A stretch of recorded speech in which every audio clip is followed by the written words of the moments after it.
Hi, I'm Brian Felsen. I'm president of BookBaby. We have a booth right here behind that wall, and we're here at the Frankfurt Book Fair to talk about how to be an independent publisher. What BookBaby does is we take authors and small publishers' works, convert them so that they look good on all of the devices, the iPad, the Kindle, the Nook, Sony Reader, Kobo Books, and more. And then we distribute them to all those stores, so you'll be available worldwide, and then you get paid all of your sales. And we just make it super easy for anybody to be an independent publisher. And I think it's the best time in the world to be an independent publisher and to be proud of it almost to the point of arrogance. And I'll explain why and how you can make money and fame and fortune as an independent author or publisher. The traditional publishers and chains of distribution have always been gatekeepers. And we've always been trying to please the gatekeepers and knock down the doors of gatekeepers. But what I'm saying is it's not time to please them. It's time to trampoline over them.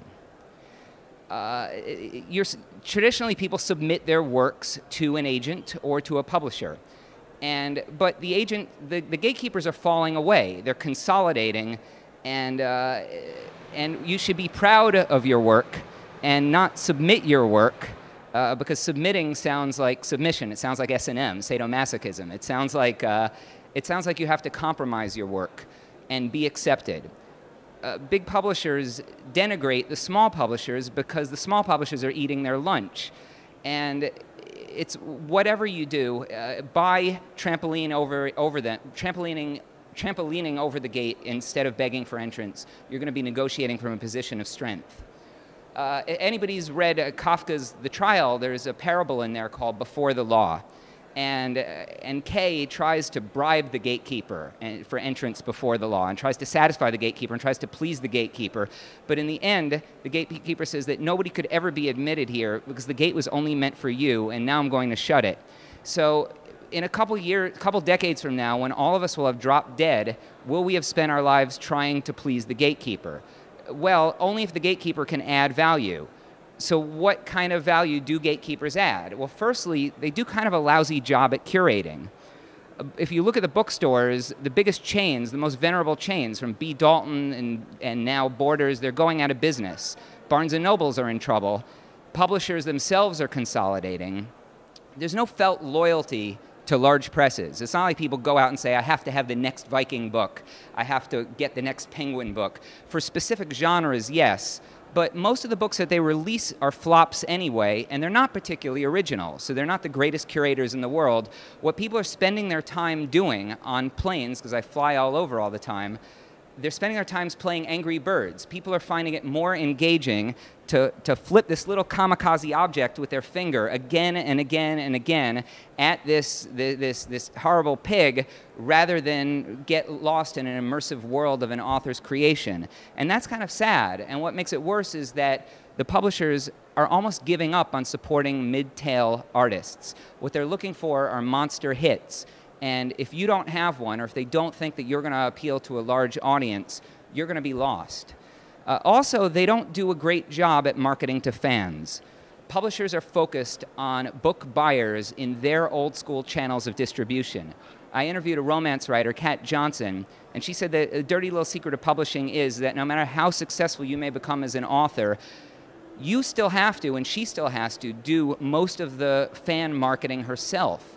You could become a signed author to a publisher, and you're still going to have to go around to conferences. You're still going to have to do outreach on the blogs. You're still going to have to generate content from your website, attend conventions like this one, create your own promotional materials, do Facebook contests, tweet continuously and incessantly.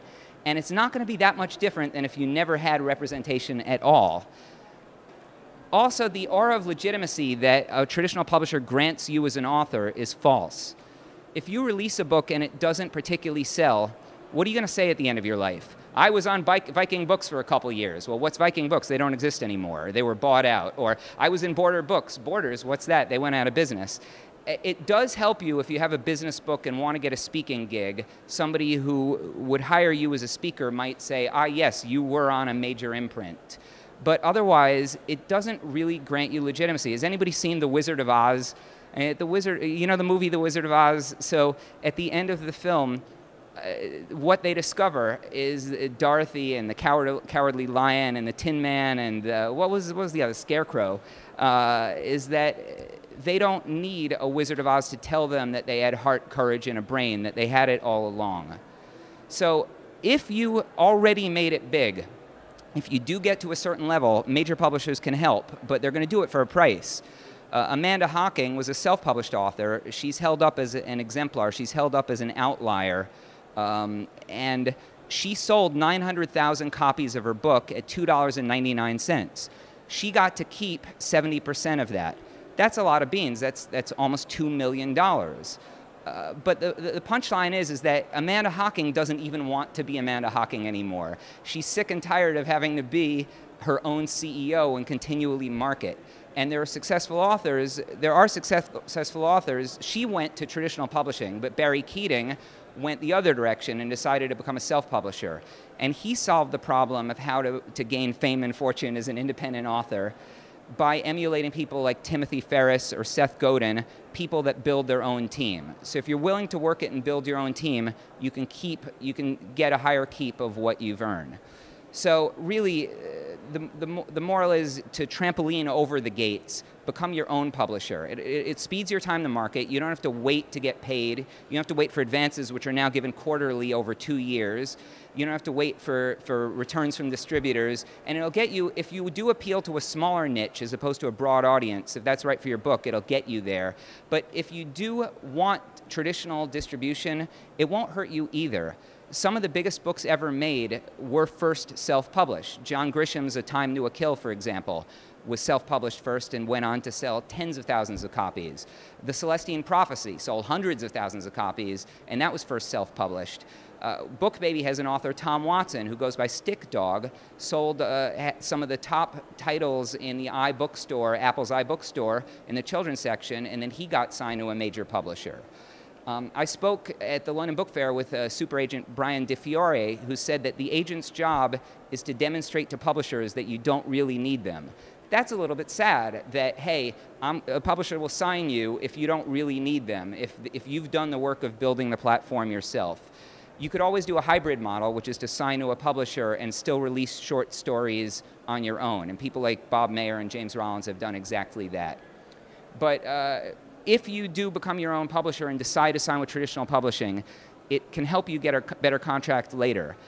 What's kind of a shame is that the publisher's contribution on every sale of an ebook has remained about the same, whereas the author's share, because the price has declined, has gone down by about 1/3. So the publisher isn't getting hurt at all by declining sales price. The author is getting hurt. So if you look at the math, like if you release an ebook for $13, the retailer is going to take their cut, and with Book Baby, you would get paid 100% after that. So you'd make $9.10. Which is about €7 or so. But from a large publisher, they're going to take 75% of that net, and you're going to end up with $2.27. So you'll be able to get a higher percentage if you've already done the work and published it yourself, if you've brought the platform. And it's important to try and, you also have more leverage to try and get back your backlist, to get back the rights to your backlist. I was speaking to a romance author, Jennifer Ashley, who said that some publishers have tricks where they will keep the digital rights for 7 years until after the physical book goes out of print. But when the physical book's about to go back out of print, they'll publish 5 copies in Serbia to keep the rights for another 7 years. So you'll have much more negotiating power and demand a bigger cut if you've self-published your work successfully first. Another thing to think about when it's important to be proud of your original voice. And as a small publisher, you should be proud of your original voice to the point of arrogance. And you should take pride in quality, actually, and in your unique voice. A huge book of a couple years ago, huger than huge, is a little book by Dan Brown called The Da Vinci Code. And I was continually frustrated by this because I actually made a go of reading the thing, and I thought, what a piece of garbage. And I was frustrated. And then I realized I don't want to live my life frustrated. What I realized is that stupid people need content too. It's important that stupid people get to read because reading is good. And if they can't understand an actual book with characters and a plot that matters, it's good that they at least try to read something stupid. The thing about stupid content for simple people is that they have enough content out there. They don't particularly need yours. There's so much crap content out there that if you don't write it, nobody's going to miss it. They're not going to go without content. There's no lack of books at this fair. And hey, if suddenly we ran out of books, there's always Angry Birds. And it doesn't matter what people are now applauding, what the flavor of the month is. You should go write a big, proud masterpiece. Just be pleased with your voice. And as a small publisher, there's nobody in a better position to do that than you are. And another thing is that you really don't have a choice but to be authentic. You can't help it. Some of the greatest successes in the world, like Oprah Winfrey or Michael Crichton or Steven Spielberg, their personal muse was perfectly in line with what millions of people were applauding. But I don't think they were faking it. I think that's actually who they are. I have a good friend who made the first digital film. And he was on a game show, and he was the hardest question on a game show. So he emailed me saying that the drama of my life is to be so famous that I'm the easiest question on this television game show. And I told my wife that, and my wife said, actually, from his Facebook posts, the real drama of his life is what's the coolest smartphone out there. So the thing is that you can't help but being authentic. You can't help but communicating who you are. You bleed it from every pore. You could tell your children what to do, but they watch your behavior. Even a 5-year-old knows from your comments and your gestures who you are and what you're about. So you might as well put it in your words, and you might as well release it out there now that we own the channels of distribution. The good news is that you're not alone in this venture. Not only are there companies like BookBaby, which have helped democratize distribution for you, but through the internet, there's a whole community out there waiting for you if you know how to use it. I was always jealous of James Joyce and Gertrude Stein and Dorothy Parker, all these people who had Paris in 1919.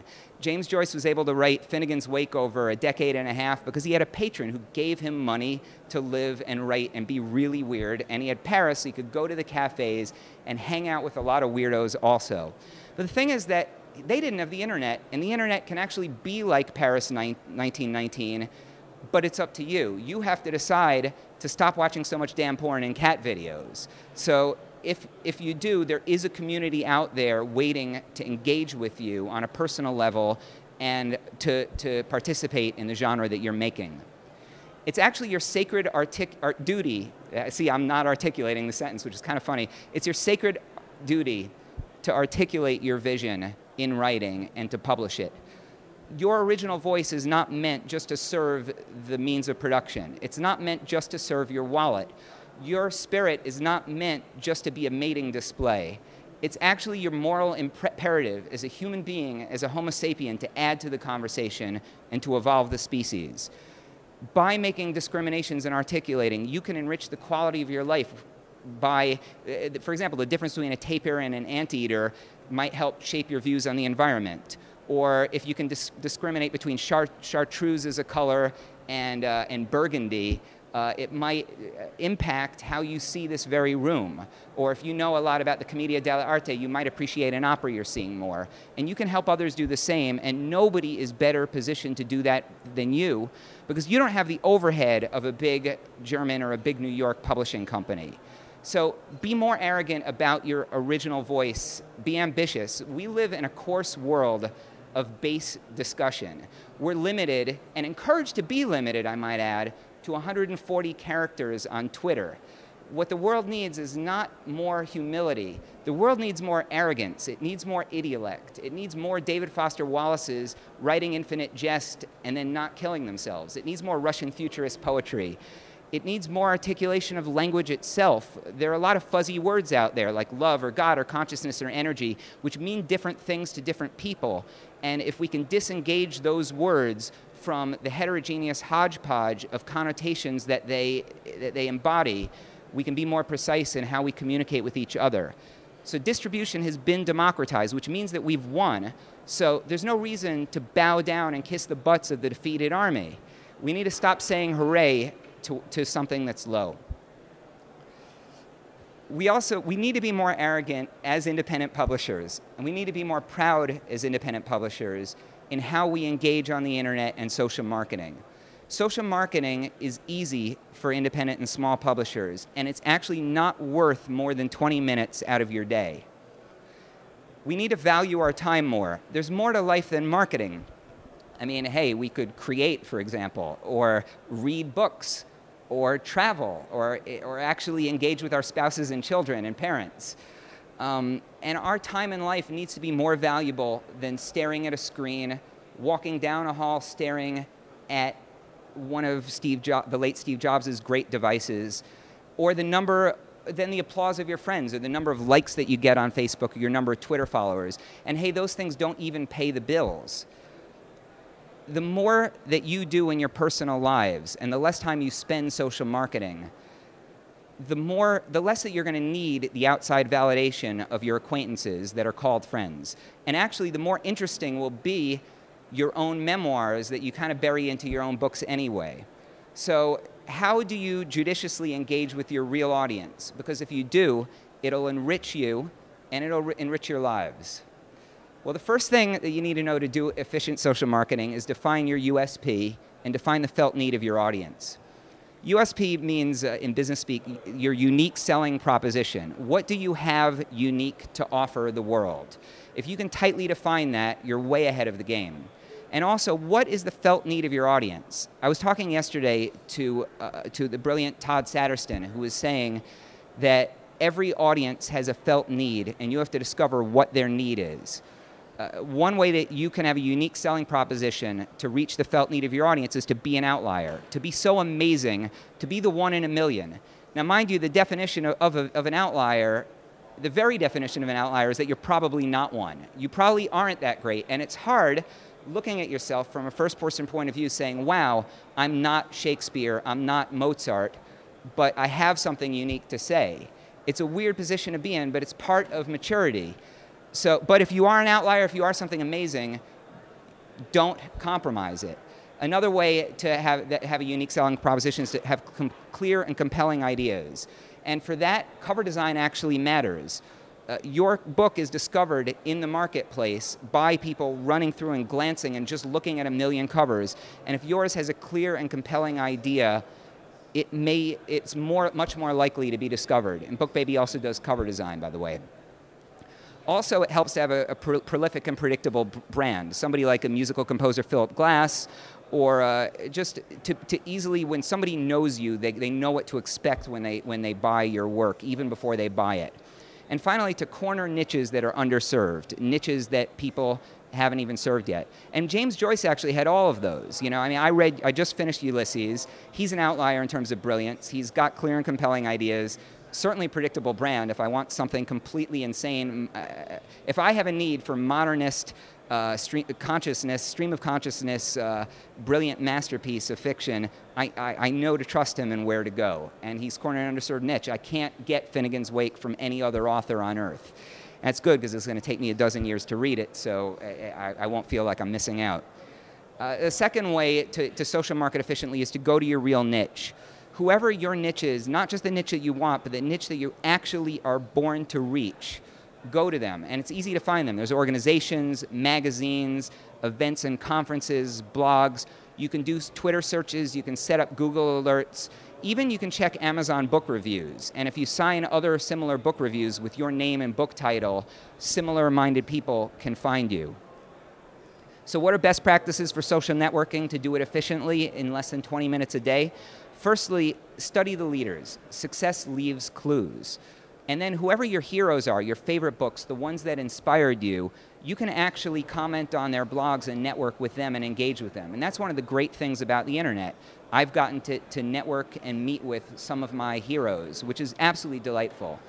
And you need to broadcast, to communicate, not just to broadcast, but to listen and to learn and to participate in the conversation, to retweet, to answer people. So it's very important to start with your website. Your website is your hub. It's not Facebook, it's not Twitter. You need to have a website from which you can blog, from which you can push out to the social networks and pull information from other networks, and which brands you. And from your blog, you can sell direct to reader, and most of all, you can capture emails. And that's a very important thing. BookBaby actually has, they sell websites for authors where you can choose from one of 50 different templates and have your own branded website, and you can do all of these things from there. And on your website, you can engage your fans. You can blog exclusive content that you can't get anywhere else. You can serialize your latest novel. You can get feedback and open up the creative process, stream videos of it, or do direct-to-reader sales. And finally, email still matters. Even though Facebook and Twitter are super cool, and you can get thousands of people liking and following and the like, in terms of what our authors have seen response in, it's really emails that have given the best response. More people have bought from email newsletters than from Facebook and from Twitter. And as part of HostBaby for Authors, we offer email services which you can tweet out to, you can send out emails to all parts of your mailing list, capture mailing addresses, and they're templates so that they look just like your website, so it helps unify your brand. So take pride in your time as a social market and only market where it matters. You should bring your unique selling proposition to your real niche, truly engage and don't just broadcast to your fans and heroes, and it should all stem from your branded website and newsletters. So as publishers, we should all be more arrogant. Really, the time is now. The systems of distribution have become democratized, and after mankind's awakening, after hundreds of centuries of consciousness, after 4.55 billion years of the Earth being around, it's really now we have to express ourselves. If we wait any longer, in 1.4 billion years, the gradual warming of the sun is going to evaporate all the water in terrestrial life anyway, and in 3.5 billion years, we're going to collide with the Andromeda galaxy, and things are going to get really ugly. So we can sing our song as independent authors, and how, as I've said, trampoline over the gatekeepers. Don't just try and bow down to them and please them, because they're collapsing in and of themselves. Be your own publisher today. And as your own publisher, take pride in your original voice, and you can control the systems of distribution and market on social networks without wasting an undue amount of time doing it. So for more information on all of this, we have articles to help you out. Just go to our blog. It's at blog.bookbaby.com, and we've got all kinds of videos and helpful advice on how to promote and market your work, how to format and convert it, or you could just follow us on Twitter at the address behind me. Thanks so much.